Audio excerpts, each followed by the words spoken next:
Hello and welcome, everyone. Welcome to our True Italian Taste Masterclass, Untapped Secrets of Italian Craft Beer. My name is Genny Nevoso. I am the Executive Director of the Italy America Chamber of Commerce West, the Italian Chamber of Commerce based in Los Angeles, California. True Italian Taste is a campaign funded by the Italian Ministry of Foreign Affairs and International Cooperation, led and coordinated by Camere Estero and the Italian chambers worldwide. It aims to raise awareness as to what food and beverage products are authentically Italian through masterclasses, workshops, consumer, press, and trade events. Now I'd like to introduce you to our event partner, Irene Fanini, International Relations Manager for Accademia delle Professioni. Irene? Thank you, Genny, for the introduction, and hello, everyone. My name is Irene Fanini. I'm the International Relations Manager at Accademia delle Professioni, which is a professional school founded in 1985 and specialized in professional training, mainly in the field of food and beverage, wine, beer, and hospitality. Accademia delle Professioni is located in the northeast of Italy. We have 7 schools, mainly in the Veneto region. Our headquarters is in Padova, in the city of Padova, but we have other schools in Venice, the city built on the water, I'm sure you know, Verona, the city of Romeo and Juliet, and many other cities. In our school, we offer more than 100 courses per year, and all our courses are provided according to European Qualification Framework Standard, which is a unique system for the recognition and certification of professional skills around the world. During the past years, we decided to expand our horizons, and we created international bridges to connect our school to international schools, to international institutions, in order to create connections around the world. So we started to have international students that are aspiring chefs, aspiring pastry chefs, sommelier, beer sommelier, food and beverage manager, professional brewers that are willing to improve their professional skills in Italy. So it's a real pleasure for me to be here today. I would like to thank the Italian Chamber of Commerce. I'd like to thank the True Italian Taste Project for this opportunity, the speakers, the special speakers we have today, and all the participants. And at this point, I will leave the stage to Genny, who will introduce the masterclass, and then I will introduce the speakers to start our dive into Italian craft beer. Thank you so much, Irene. Grazie mille. So today's masterclass focuses on beer tasting and the evolution of Italian craft beer through time. Prior to today, you all should have received a brief video produced by our event partners, Accademia delle Professioni, showing the brewing process as well as the main ingredients used in producing craft beer. We will reshare after today so that for those who missed it, you will receive a copy of it. We have the pleasure of hosting this masterclass in collaboration with 2 renowned craft beer experts and judges, among the many other things they are. Irene will go ahead and introduce our guest speakers now. Thank you. Thank you. We have 2 special speakers. One is based in LA, the other one is based in Italy, to show this collaboration between the institution, between the countries.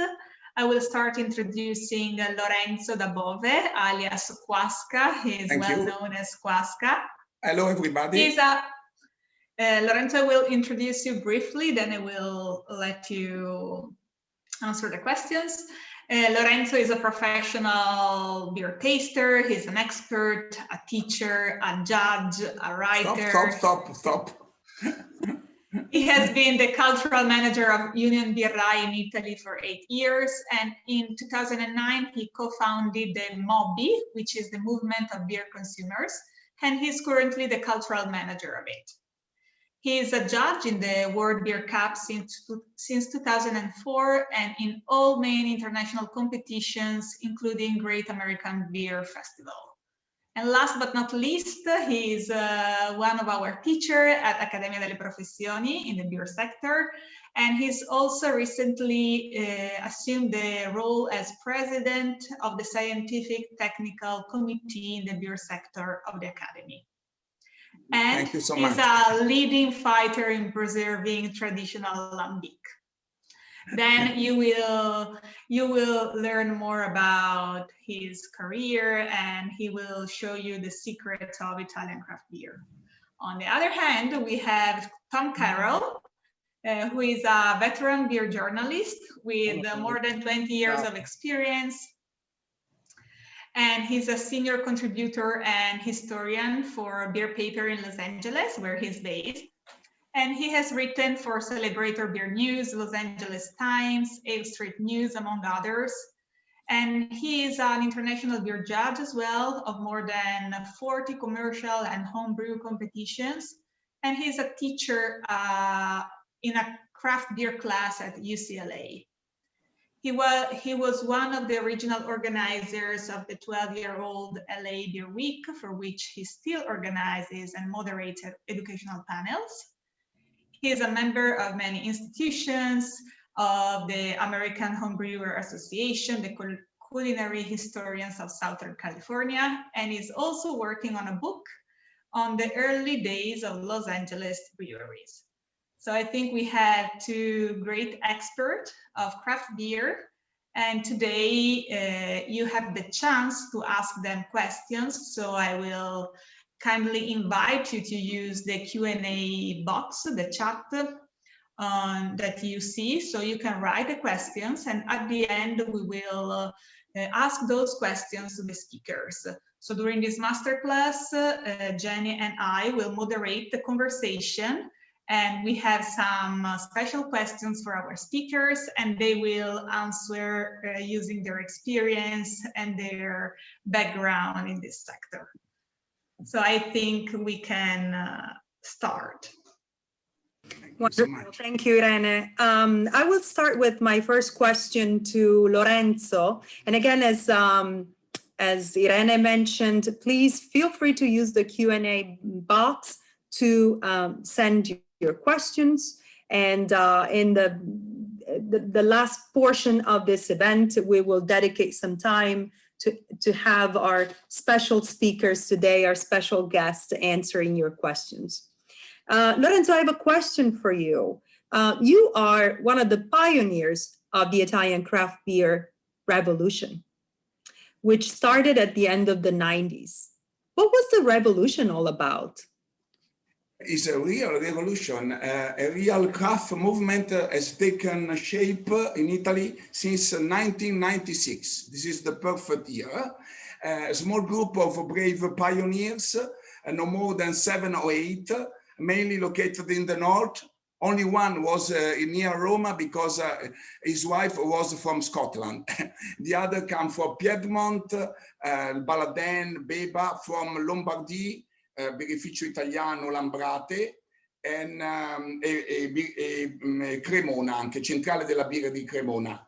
They have started to open the brew pubs, starting producing inspired beer to the longest established countries they had visited, such as Belgium, Germany, and United Kingdom. But soon, Genny, these pioneers were followed from many colleagues, exploiting the generous, unique, and complex biodiversity that characterize our country, starting original beers linked to the country's local ingredients. This is the biodiversity in Italy, you know better than me, is very important.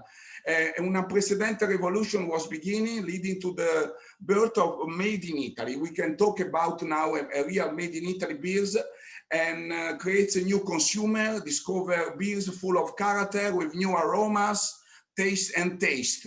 Not the anonymous industrial beer, but beer tasty, not tasteless, but tasty. It was the beginning for the revolution. After about a quarter of century, you can imagine, we can proudly say that Italy is a leader and touchstone for many countries all over the world. For example, from European Eastern countries to South American. Wow, wonderful. Excuse me, I wrote my notes because everybody know when I'm in Italian television, they cut my word, they say you are too long. So I want to respect the time. But Thank you, Lorenzo. You did great. I wrote with my heart what I read, of course. Thank you did great. Fantastic. I really appreciate learning about this beautiful revolution. And I personally, we have hosted so many events about food and wine in Italy, but never beer. I am honored to have you and Tomm join us today. Irene? Thank you so much. There's a real revolution. Come to Italy, you can touch the revolution. Lorenzo, I have a curiosity, another question for you. You talked about local ingredients, you talked about biodiversity in Italy, but what kind of local ingredients are generally used in brewing Italian craft beers, and why are these ingredients so important? Can you give us some examples?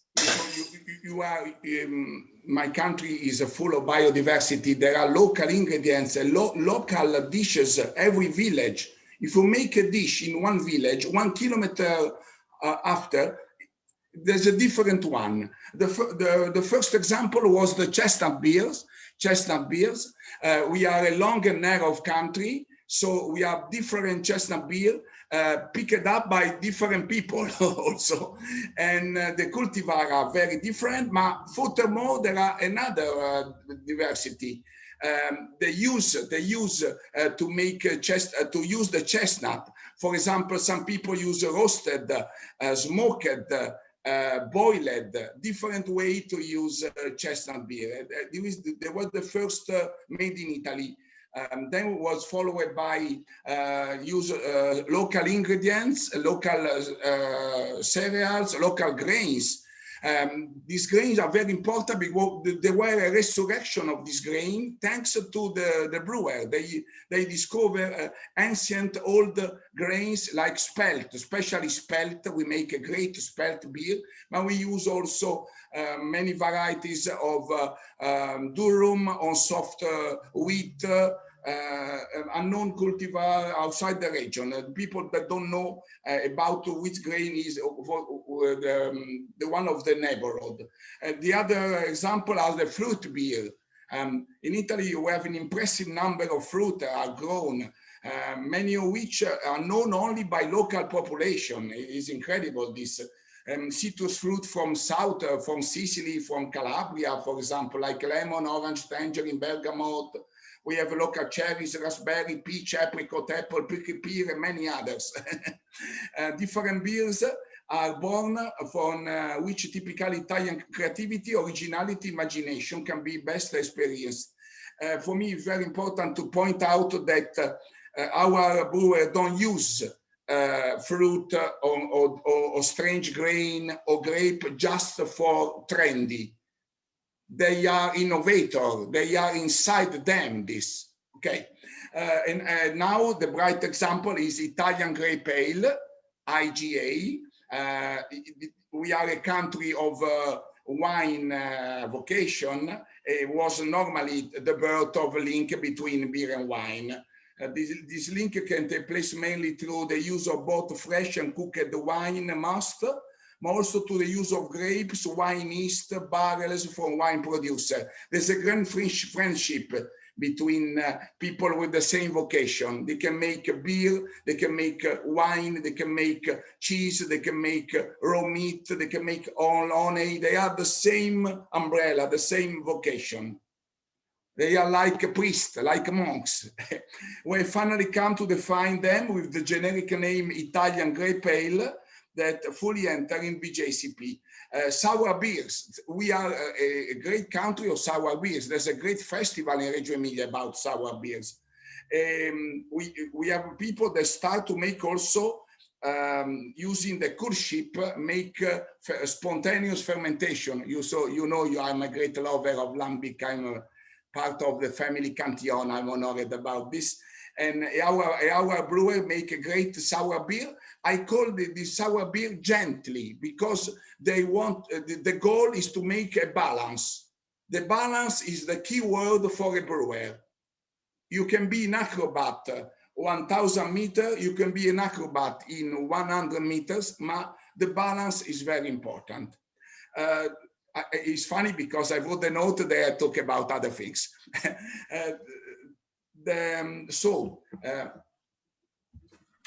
I think another beautiful current trend is that of producing indigenous beer. We make indigenous beer with all Italian ingredients. Teo Musso was the visionary founder of Le Baladin, became to you now followed by colleagues. I forgot also to say another great trend in Italy now is the Italian Pilsner. Italian Pils, the first was Tipo Pils from Agostino Arioli, Birrificio Italiano. He shocked the German because he used dry hopping in Pils. And now there are a lot of Americans then collaborate and pay tribute to our style. I organize also the Pils Pride in Italy and in US. Was in California and Maine, for example. So I conclude to spend 2 hours about the Italian food, perfect pairing.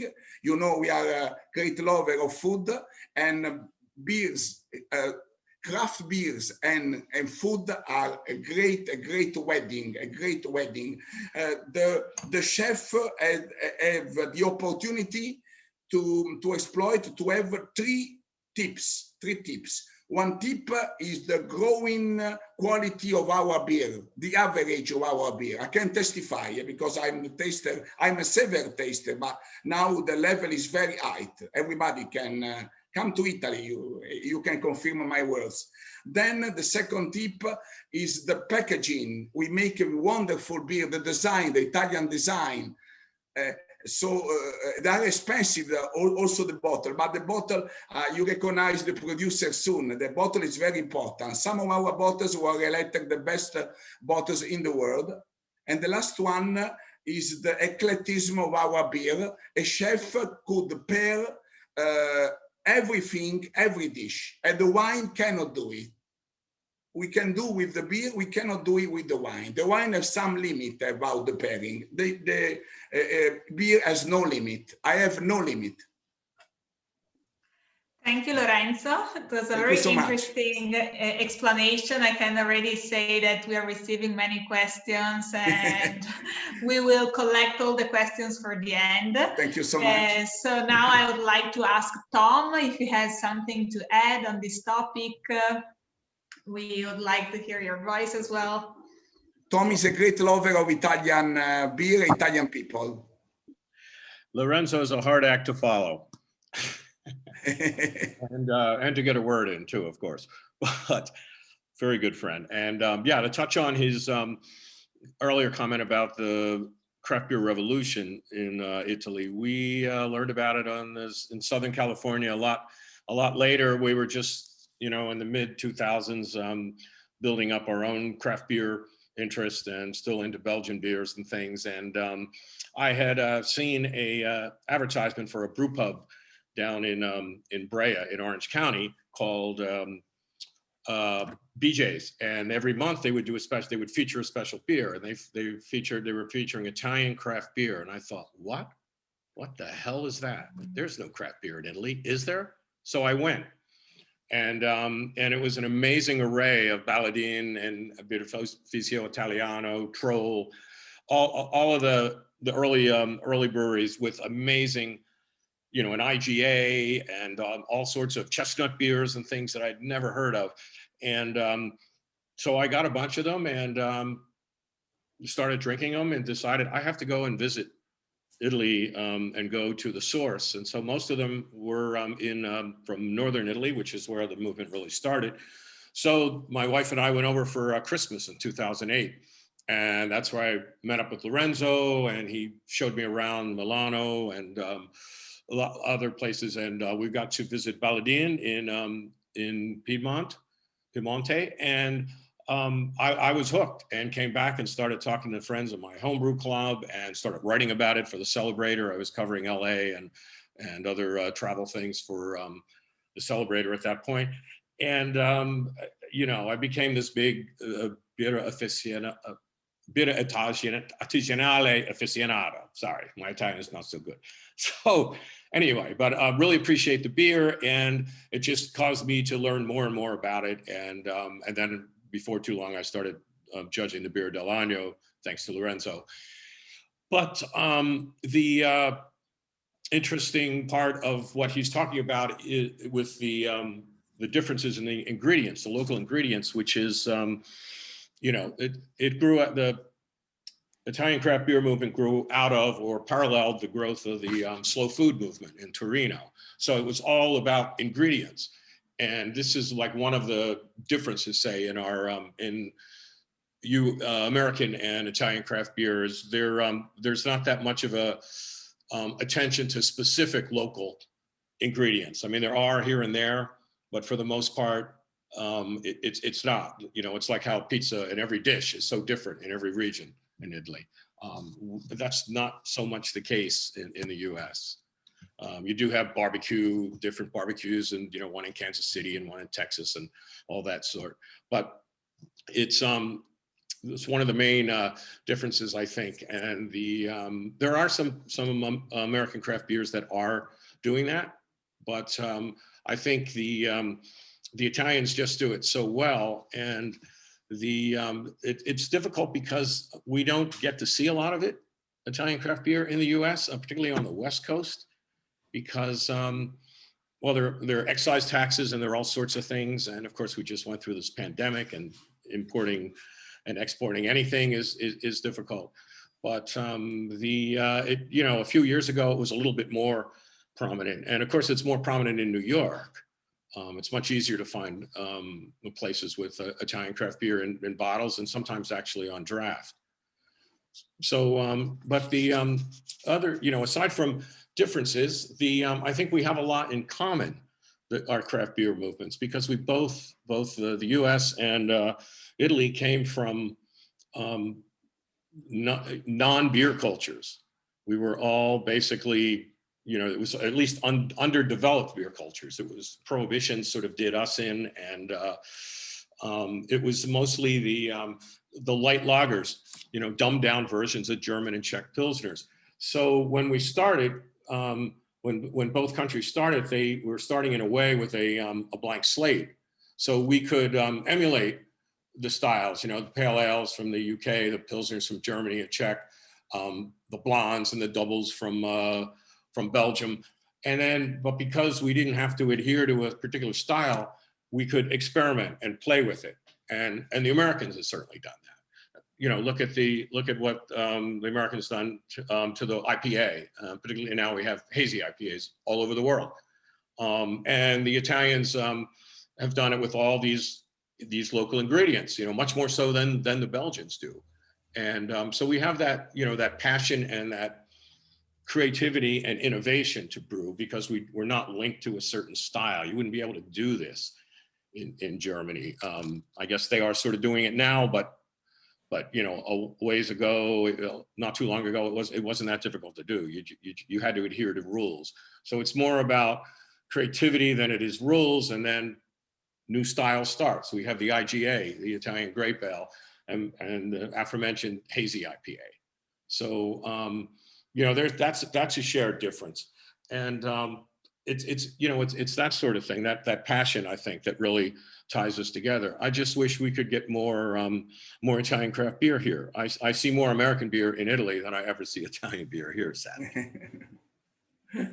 Okay. Thank you, Tom. Thank you so much. Yes, we're on it. We're going to focus as the Italian Chamber in Los Angeles, California.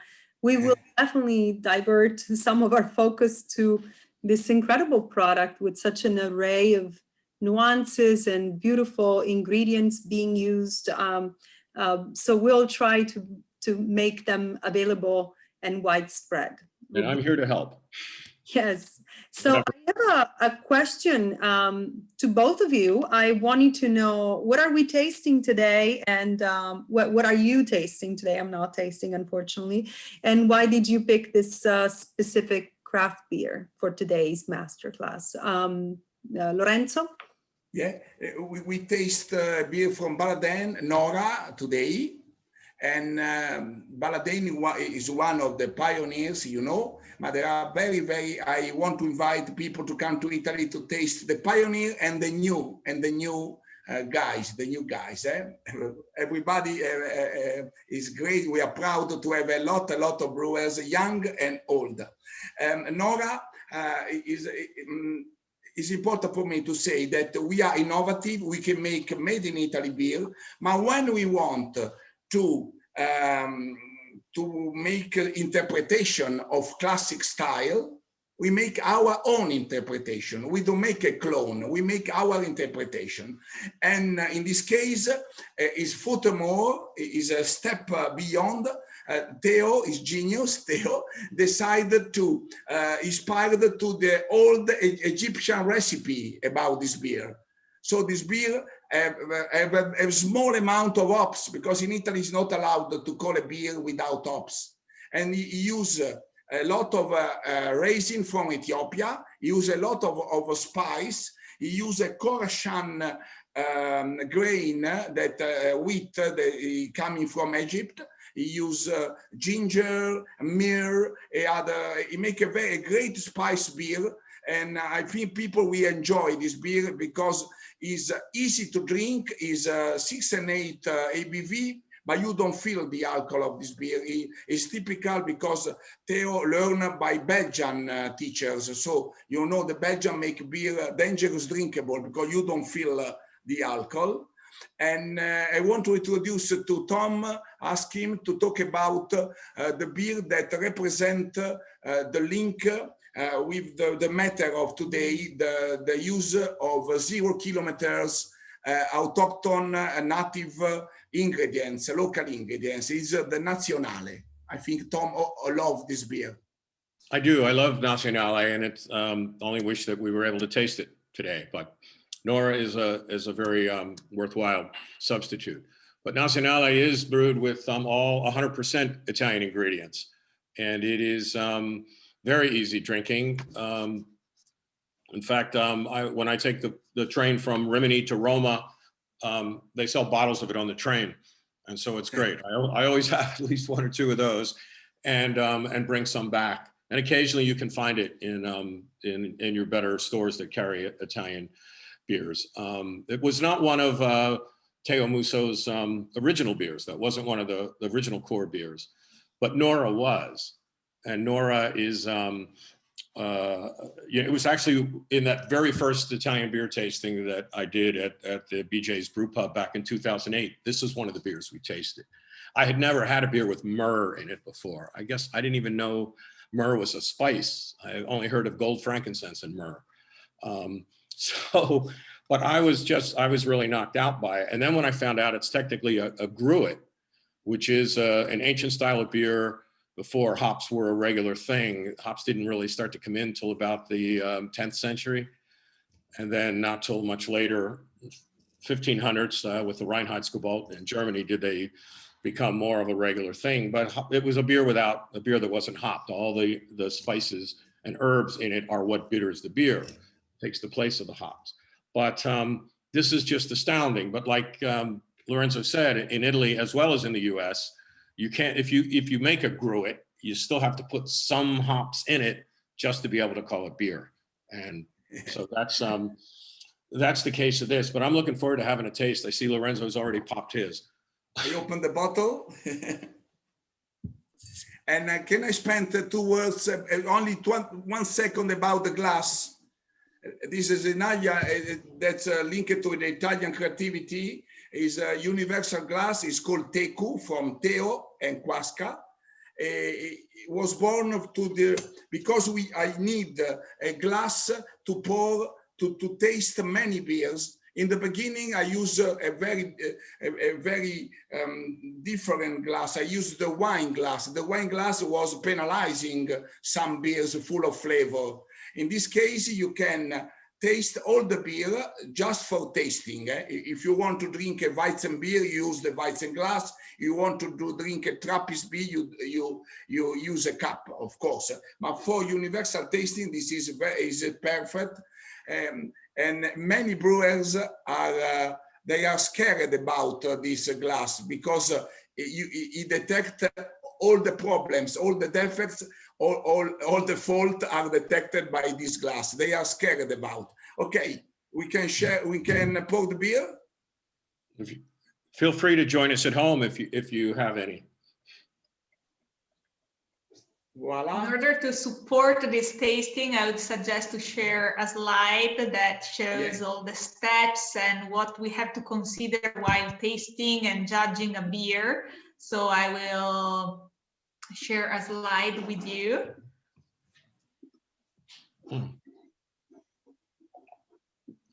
Yes, the craft beer is made by Tomm. Tomm, you can comment this slide, please. Yes, this is basically this is from the beer judge certification program where I learned to judge beer, and essentially these are the 5 categories that one uses to judge. It's also the 5 categories you would use just to taste. You're just not evaluating, because in judging, judging beer is like judging dogs. You judge to the breed, so you judge to the style. You know, an IPA should be this hoppy, a Doppelbock should be this malty, whatever, and the color and all that sort of thing. But here you go. The first thing is the aroma. After you pour your beer, you should get your nose right in there and smell it, because the aroma is going to dissipate pretty quickly. It's sort of like wine, how you swirl it around before you give it a sniff. And you're getting the peppery notes in this, and a little bit of the citrus, which is mostly the spices. You're getting some esters, I believe, from the yeast, but it is, you know, it's a different kind of malt. It's more like a saison, I guess, if you aren't familiar with Gruit's. I guess the closest thing it would be a saison. You know, Theo is a pupil of the master of the saison, Jean-Louis Dietz, Brasserie Vapeur. See. No, definitely. And so he certainly learned well there. The appearance, of course, is, you know, the color, the clarity. You know, it's not like you're rating it against anything, but it is a gorgeous amber color with lots of nice bubbles and a real tan head on it. You see the perlage, the bubbles. Tomm and Lorenzo, some of the attendees are asking, what beer are you drinking? Could you please repeat for everyone in attendance? Oh, sure. It's We're drinking Nora Baladin. Right. There we are. N-O-R-A. It's a spiced beer. It's a warming beer, but easy drinkable and warming at the same time. It's a great balance. It's a lot of spice. It's typical of the mind of Theo. I always say that craft beer is the link of the personality of the artisan. Could be a cheese maker, a wine maker, a honey maker, a brewer. His personality is in the product. For example, Theo is a visionary. It is a typical beer of an innovator. We have a brewer that are very technical, so we have a very technical beer. I respect every personality of the brewers. Yeah, and the balance is what really comes through in this. It's not too spicy. It's not too citrus. Yeah. It's not too weird. Balance is the key word. You're right, Tomm. Balance is the key word. And the mouthfeel is really nice. It's not terribly, you know, a little creaminess from the head, but mostly you're getting that carbonation. It helps kind of clean the palate, which makes it a great beer to eat, you know, to pair with food, particularly fatty foods. Things will, you know, it'll help kind of, you know, take some of that finish from the food off the roof of your mouth. It's got a lovely aftertaste too. Very, very perfumey, but in a, you know, not it's overly. It's funny to note the expiry date is February 2023. You know, his teacher, Jean-Louis Dietz, ironically put on the label, consommé avant la fin du monde, the end of the world.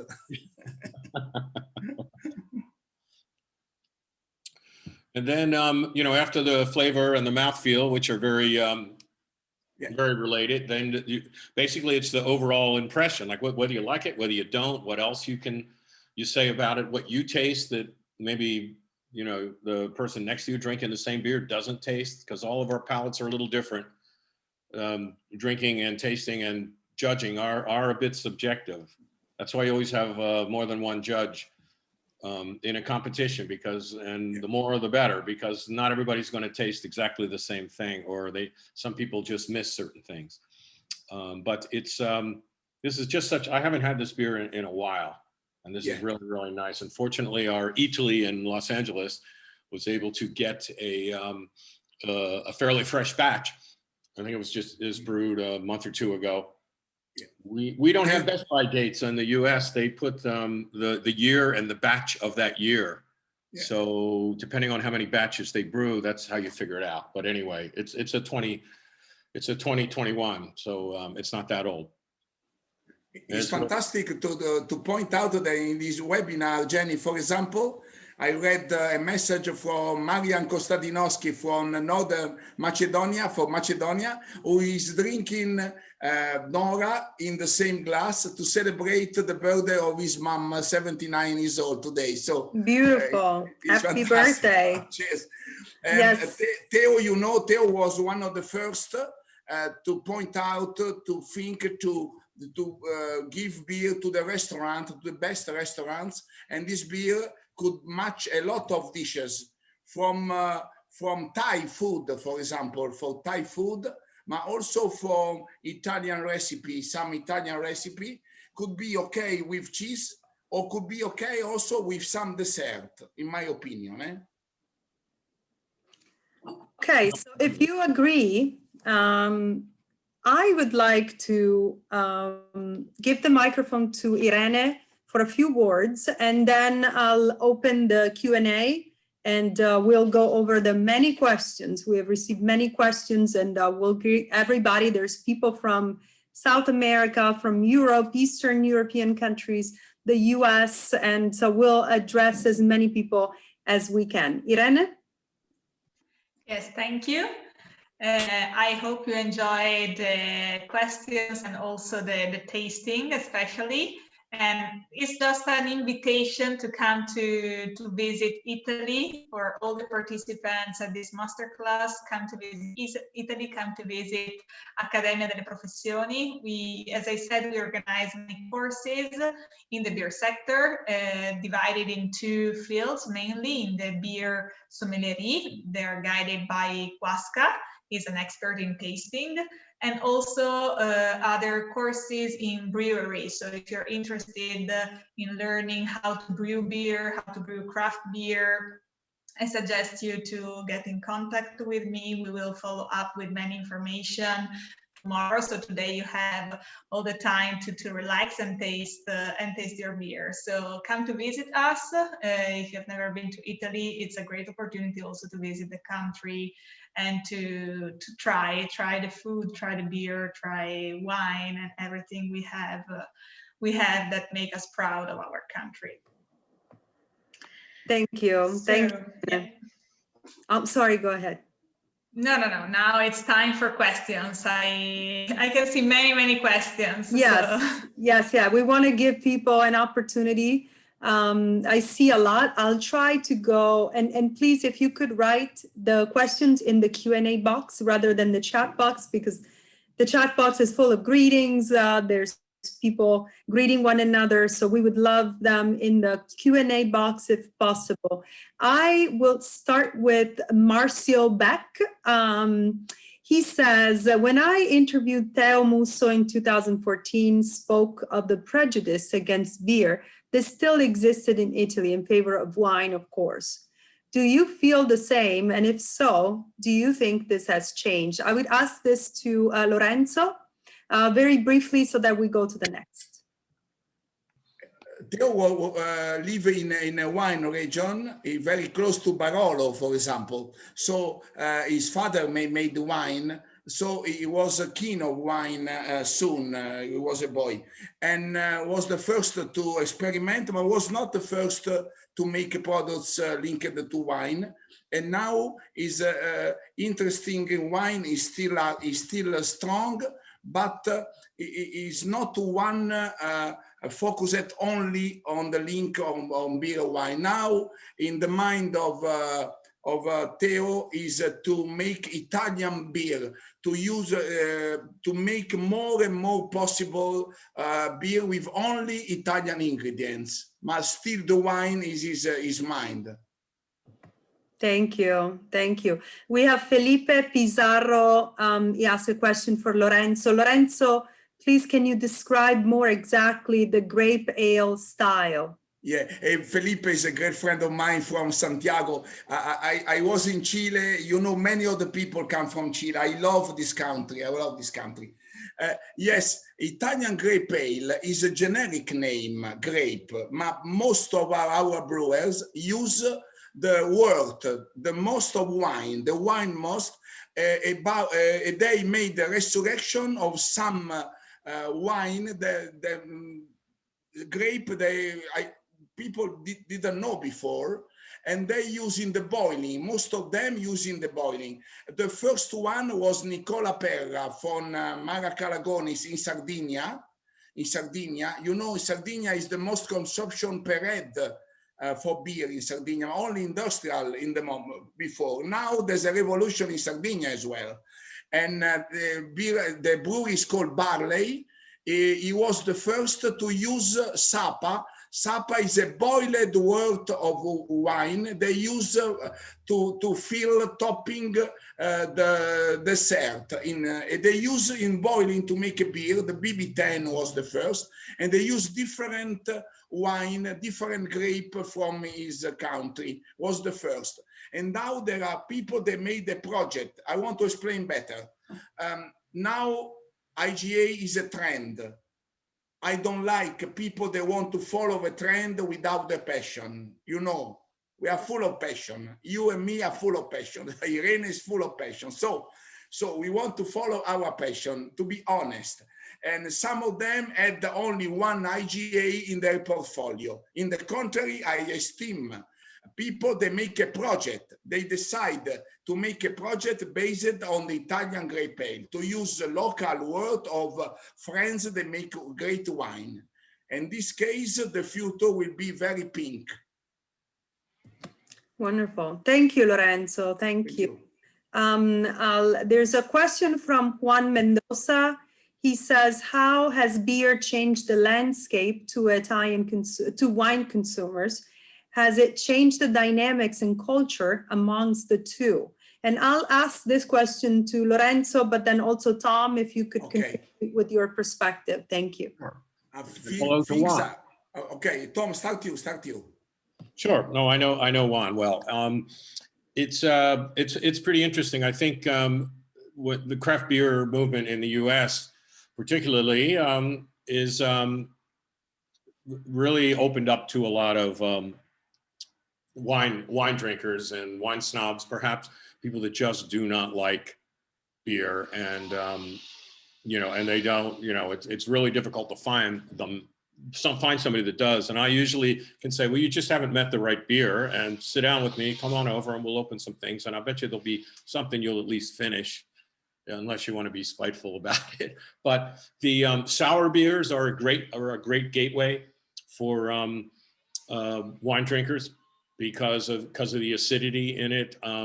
The wine, you know, we don't quite do IGAs like the Italians do, but we've been for a while aging in wine barrels, and sometimes using wine must.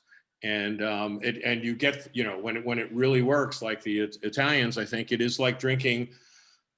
It's like, you know, it's got the tannins, it's got the flavor of wine, but it has the body and the mouthfeel and the carbonation of beer. So it's, you know, if you can wrap your head around that. And usually it's like, well, if you like wine flavors and all that, that's, you know, that's probably, that's all you need, unless what you don't like is carbonation. You know, people that don't like beer sometimes don't like carbonation. So they wouldn't like sparkling water or seltzer either. So it's not really beer or wine. Yeah. But I think that it is more wine people are getting into beer, or at least trying them. And, you know, some of those, the people that would only drink years ago, the wine coolers, they would cross that, you know, that gateway by drinking like the sweetened lambics that Lindemann released in the U.S. to build up a big, audience for Belgian beers when they were sweet. So not like a true lambic that's got a little bit of funk and is really dry, but these sweet ones that kind of taste like, sort of like beer coolers. But that was like one of those sort of gateway things. So I guess that's a long way of answering. I think, wine drinkers are if they're open, they're going to be, they're going to find a beer that they'll like if they try the right one, even if it is a wine related beer. Wonderful, thank you. Yeah. We have answer to the clever question. The landscape had totally changed, Jenny, totally, because before wine lover have a good wine and only industrial beer.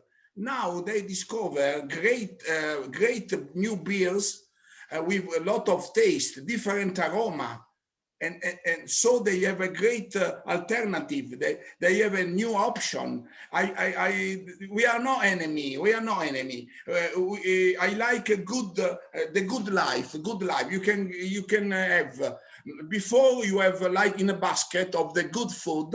In a virtual basket, you have a good wine, good cheese, good raw meat, good honey, good chocolate, good bread in Italy. Starting from since the 1996, you can add to this basket of good food, the best food in the world, you can add a good craft beer from Italy. This is my opinion. Yes. We have Logan who wonders, is there a certain region in Italy where there's a large hop growing area, or are hops mostly imported from neighboring countries? This is a very nice question, because only a few years ago I changed my answer. Now I can proudly say that we start to produce, to cultivate, to grow hops in Italy, because the climate is okay. And for example, Italian hops company near Modena, a young guy, Eugenio Pellicciari, make great hops, and many brewers now they buy hops from. They are not Italian. Now they are starting Italian hops. They are maybe American, German, Czech hops grown in Italy. But now we start a new cultivar from Italy. Now the future will be very, very, very positive in this case, very positive. Thank you. We have a few questions from Silvia. I'll put them all together. Lorenzo, I think these are more for Lorenzo. The first one says, she wanted to be reminded of the name of the sour beer festival in Reggio Emilia. Yeah. It's Arrogant Sour Beer Festival. Arrogant Sour Beer Festival. Reggio Emilia. You can find sour beer for everywhere. I can proudly say that I'm very honored to lead the workshop with American sour beer. We had, for example, El Apothecary, Sour Cellars, Jester King, De Garde, all these great names. They use cool ship. And then we have a guest from Belgium, Cantillon, #1, of course.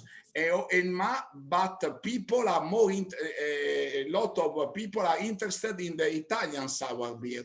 Mm-hmm. That's my fault. That's my fault, because I preached the sour. It was very difficult to convince people to drink sour beer in Italy. I create monster, Genny, some monster. It was not my goal. Some people think a beer is sour, Tomm. A beer is sour only if I polish my nail or I have a vinegar in my throat. It is not my philosophy. Right. A sour beer could be difficult to drink for the first time, but a great can give pleasure, and then compare everything. It's like a great jacket. You can pair to everything, to every day, so to every wonderful, to every trouser. 2 questions for both of you. These are from Diego. The first question could be for both of you, as you're both beer judges. Do you follow BJCP or UBT for your brewing judgments? It depends on who's putting on the competition, what guidelines they want. They're all kind of related. So, and everyone is different. The BJCP has a lot of writing in it, a lot of scoring. Other ones, you're just checking boxes. You're basically judging the same thing, the same way, but the rules are slightly different. Some will break up different kinds of IPAs into their own categories. Mm-hmm. Other ones, another country, if it doesn't have that many IPAs made, then there'll be like, experimental IPAs or something. Whereas in the US, it would be many, many categories for the different IPAs. So it all depends on who's putting on the competition. Yeah. Okay. I'm not a great fan of JCP because I like imagination, I like creativity, and some of our brewers have difficulty to put in the small case, their beer because they are so original. So I'm not a great fan of JCP. Sorry to say this. But that's why they have an experimental category. And I know, but you are a great friend, we cannot have the same opinion all the time. It's like wife and husband. If a wife and husband are okay in everything, they kill themselves. We have a question from Marco Campo. Do breweries have to put an expiration date on the bottle? He says, we ended up wasting an enormous amount of beer because of the expiration date. When I found the MOBI, the Italian Consumer Union, with some friends, we insist to give more dates on the bottle. I'm a fanatic about this. For example, I want the consumer has to know everything. For example, why to write spice? If you are allergic to coriander, for example, I want to make everything. The number of the batch, the expiry date, the ingredients, the expiration, the origin, the genesis of the name, everything. I remember the great wine expert, Veronelli, from Italy, Veronelli. He was another fanatic about label. He was the wine maker, made all the information for the consumers. Good question. I think Tomm is agree as well, I think.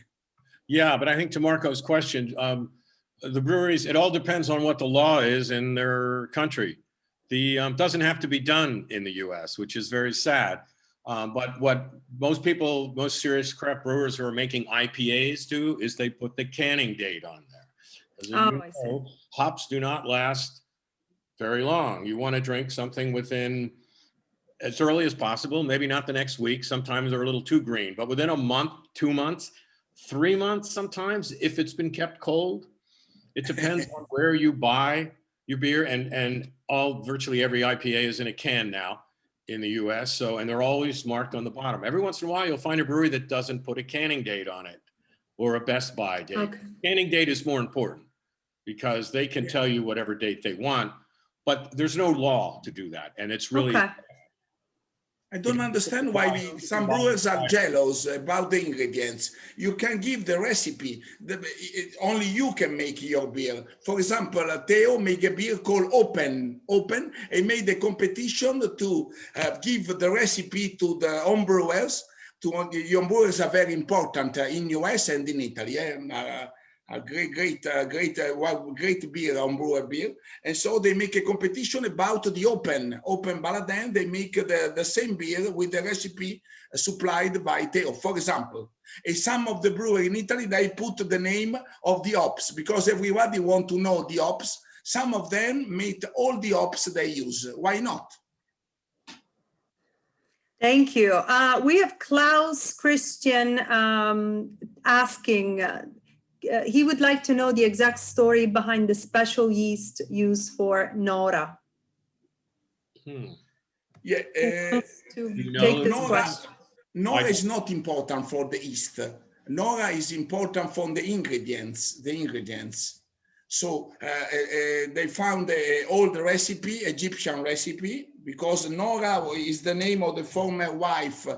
Theo used to give name Isaac, the first son, Wayan, the daughter, Soraya, the third, Mama Creek, his mother, and Nora come from African roots, and that's why he dedicated this beer to his former wife. So he found an Egyptian recipe. It's important from the use of the kamut, Khorassan kamut, and grain. Now it's very popular in Italy. We make pasta also with kamut in Italy now. And I don't like too much. I prefer the traditional pasta. Sorry. And then there are Ethiopian. It's full of spice, full of citrus zest. It's more important than the East. The East is a little bit neutral because they want to give space, room to the spice. I was, earlier I compared it to sort of like a Saison, but I don't think it's definitely not a Saison yeast because it's not Saison yeast. No. Esters and phenolics that come out from a Saison. Yeah. They're not in here. It drinks kind of like a Saison, which is herbally and pepper phenolics and things like that in some of them. So I don't know what these. That'd be a good question. Okay. I would like to move on to the next question. This is interesting. It's from Mirella, and she says, Tom told us his story. Lorenzo, do you remember trying your first Italian craft beer? How was that experience? Mirella is the best beer taster I know. The name is in Italian, but he's living in Toronto, in Canada. They say I'm her mentor. So, Mirella, can you repeat the question because I was emotional to hear her name. Sorry, She Jenny. basically would like to know, Lorenzo, you remember trying your first Italian craft beer and how that experience? Yeah. It's funny. No, it's funny because, sorry to say this, forgive me, but I was a totally fanatic of Belgian beer. I didn't want to taste Italian beer. I was, they make a joke. I was invited to a dinner in Birrificio Italiano. I suppose it was a dinner. In the contrary, was a trap. Because I was captured by the brewer. And then they asked me to be teacher in the first Italian beer course about tasting. So I say, no, I don't want to drink Italian beer. Then I became one of the father of the Italian beers. Maybe when you saw your husband the first time, maybe you were not so impressed by him. And then you fell in love with him. Yeah, that was a little different for me, but. Okay, sorry. I have a question from Karina Ayala. She says, hello from Mexico City. She's enjoying the masterclass and thanks all of you for sharing your knowledge. Thank you. And she says, I would like to know, what books do you recommend about IGA?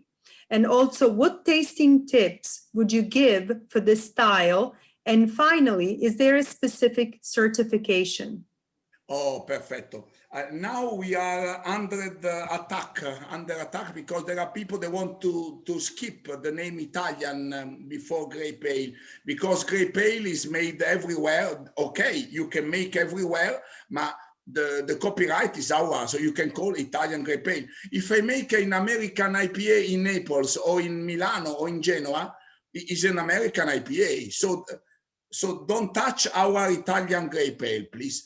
A book, there's no a specific book on Italian grape ale. Is included in some new books about the Italian beers.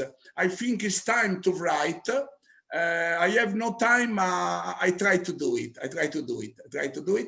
And then the other question was about the certification. She's asking. Certification. Yeah. What I said, it was included in the BJCP. I don't know if officially is included. In some competition, there are Italian grape ale. In some other competition, is not included. In Italy, in Birra dell'Anno, for example, we have a white grape, red grape, and sour grape ale now. It's important for the brewer. The brewer asks to be, for example, Nicola Perra, from one of the founder of the IGA, asked to make a division, a separation between different IGA. IGA is the generic name. The umbrella is IGA. Then there are white, red, and sour. Okay. A lot of more questions. I don't know who wants to answer between the two of you, but we will follow up with an email, and this is an important piece of communication. We'll follow up with all the registered attendees and today's attendees. We will share some videos. Once the recording has been edited and completed, we will share with all of you so you can rewatch it or share with your friends. And also, perhaps we can ask Tomm and Lorenzo to address some of the questions that are going answered. I have a lot of people asking, is there a go-to brewery you must visit once you visit Italy? Real quick, Lorenzo and Tomm. In Italy, you can make a fantastic beer tourism tour. One, everywhere. if you had to choose one, just off the bat. I know it's difficult for you. I don't say my town because it's not honest to say Genoa. I say against my will, I say around Milano e Torino. My around Milano now is there are more than 100 breweries in Lombardy, and in the Brianza, for example, when we have some guests, you can have 4 or 5 brewery, the great quality brewery to visit in one day. But there are many other tours. Also in the south, if you like, for southern people, you know, it's very special. They are lively, they are Latin. You can make a great tour in Campania, for example. In Campania, near Naples, in the other town in Campania, there's a great also everywhere, or in Puglia also. I'm embarrassing to yeah, I know. And this is nice to be embarrassed. Many years ago, I was not embarrassed. There was nothing. There was desert before. Yes. Now it's nice to be embarrassing. Tomm, I would say, so whoever. I would say Baladine in Piozzo, which is right outside of Torino. Not only because it was one of the first, along with Professioni Italiano and Lombrate and a couple of the others in the north, but Teo has opened Baladine pubs all around Italy. There's a wonderful one in Rome. There's one in Bologna that I go to every time I'm there too. So he serves his own beers plus other Italian craft beers, and you can always get Cantillon, the wonderful sour beer from Belgium, on tap too. So I would, if you can't get to Piozzo, get yourself to at least one of those Baladine pubs, and it's almost like being there. Beautiful. There is a new trend to make a tap room, like in US. Now there are many tap rooms. Maybe some brewers are in a small village and open a tap room in the main town. Yeah. Can you guys debunk the myth of fish heads used in making dark beers? Oh, do you know anything about this? Can you repeat the fish? Marcello asks, could you debunk the myth, quindi sfatare il the myth, sorry. Fish heads being used in making dark beer? Is that true? Not true? I've never heard of it. I'm not well understood. The fish in the dark beer? The head yeah, he wants to know if it's a real thing or if it's maybe he thinks to oyster in the stout, maybe like yes. Sometimes they just use the brine, other times they actually use oysters. Okay. Americans do that too, but I've never heard of fish heads unless, and ecco, Mirella give the answer. Mirella is fantastic. Mirella gave the answer. That's what I was going to think. It was the isinglass. Guinness. The fish bladders were used to clarify. And then until, okay. which is what kept beer from being. I didn't know this. I didn't know. We found something you didn't know. That's yeah. I can sleep tonight. I can sleep tonight. You know, Mirella is Daniel, better than his teacher. Mirella is better than me, better than his teacher, her teacher. Daniel Moscoso asks, why are there lots of Italian beers that say they have salt in it, but they don't taste salty, like Birra Messina? He said, Stalli di sale say on the label. Is there any salt? No, must be clear. Birra Messina is not a craft beer. It's not a craft beer. So the customer of Birra Messina are not the drinker that usually drink the craft beer. Now in Italy we make a great salty beer, inspired to the Leipziger Gose from Germany. You know, is a style they use coriander, and is an old style, use coriander and salt.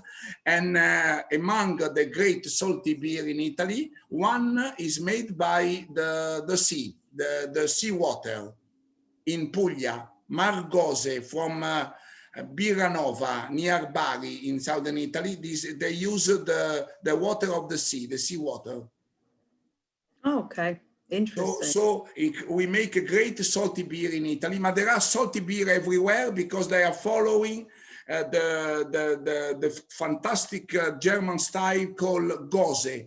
Nothing to do with Goes, and it's only similar name. Yeah, and the Goza apparently was the river. They used river water. Yeah. And, and it was salty. So it wasn't like that they originally put salt in the beer. It was just that the water they brewed with was salty.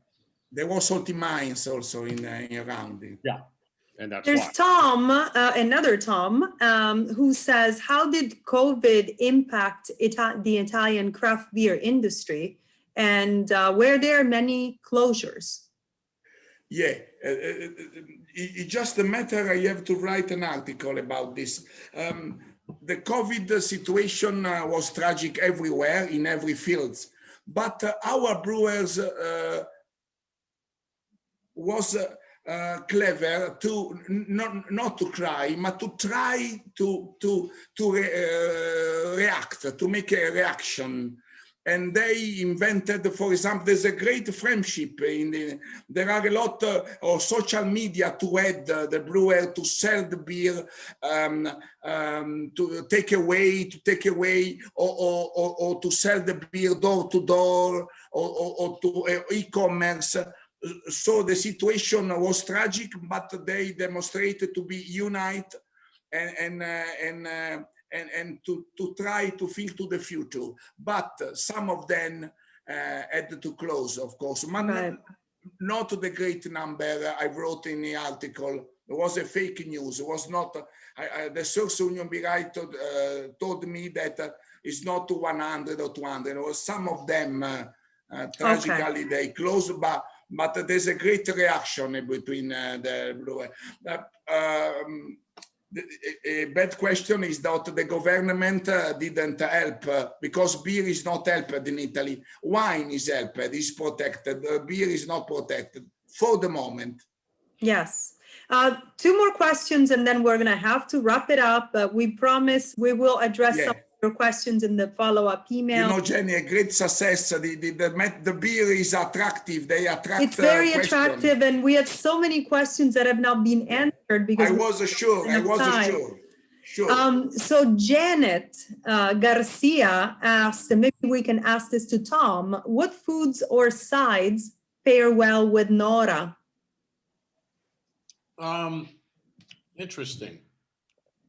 I would say maybe like a fruit salad, thinking of it with the summertime as we're in now, because it'll help bring out the citrus notes.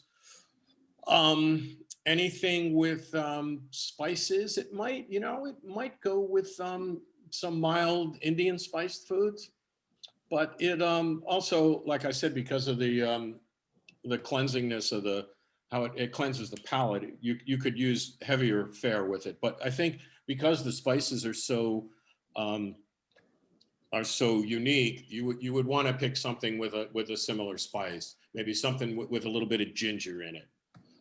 So I mean, I think you could make it work with a dessert. You could make it work with a, with a main entree. I think it could be really, really versatile. You don't want something that's going to be too big, that's going to overpower. Yeah, I mean, you don't want a big. It's very eclectic. It's eclectic beer. You'd want something with some ginger, say some ginger spices to it, and they would kind of connect in a way in your mouth. As what I usually like to do is sort of take the bite, and then just as I'm swallowing it, take the sip, so they go down together, down your throat, and often find with a really nice pairing that you kind of can't tell where the food stops and the beer starts, because the flavors connect and go down together. That's pretty magical when that happens, when you can nail that with some food. Lorenzo, do you agree? Yeah, I agree. In Italy now, there's an idea to make dessert, for example, dessert with ginger, for example, with spice. So could be okay with dessert, this beer. I repeat, it's eclectic. Being a Belgian inspiration, the brewer, it could be okay for some cheese. In Piedmont, we have a great cheese. I remember a pairing with this beer with a blue cheese was a great surprise, a great pairing with blue cheese. You can imagine gorgonzola, for example. Gorgonzola, that's wonderful. So just an idea. We can just promote our cheeses as well. I know. Final question, and then I'll pass the mic to Irene for the final greetings, and we'll wrap it up. This is a fun one, and it's a one-word answer, both of you. Clue says, Lorenzo and Tomm, who will win on Sunday?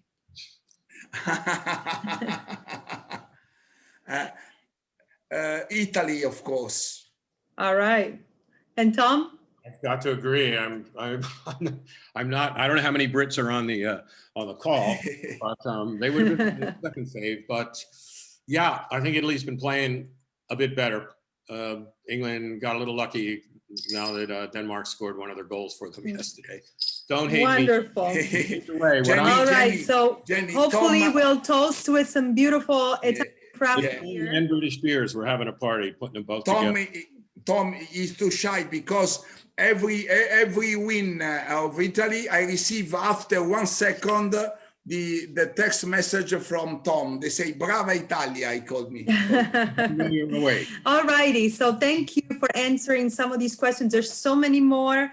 I'll pass the microphone to Irene for a brief goodbye, and then we'll wrap it up. Thank you to all the participants. I'm happy to see that you appreciated this masterclass. And we have also some suggestions of things we could possibly include in the follow-up email, such as a list of books about Italian craft beers and many other things. We are looking forward to organize more events like this. I know you're asking, so we're working on that. And whenever you want to come to visit Italy, we're here to show you the best breweries and to show you how to taste Italian craft beers in the best way possible. So thank you very much for everyone, and thank you also to the Chamber of Commerce and the True Italian Taste Project. Grazie, Irene. Thank you so much. As we wrap up on behalf of the Italy America Chamber of Commerce West, again, we're located in Los Angeles, California, but we actually cover the US West. So we're able, once we go back to in-person activities, we can come to see some of you all over the West Coast and maybe host some activities together. You can find some of our programs on www.iaccw.net. I wanted to thank, obviously, the True Italian campaign, which made this possible. I wanted to thank our speakers, Lorenzo, Dabove, and Tomm Carroll, our partners at the Accademia delle Professioni, particularly Irene Fanini, the Ministry of Foreign Affairs and International Cooperation for making it possible to be here today, and Camere Estero, and all of you, all the attendees who have made this masterclass so lively, despite the fact that we're all so far.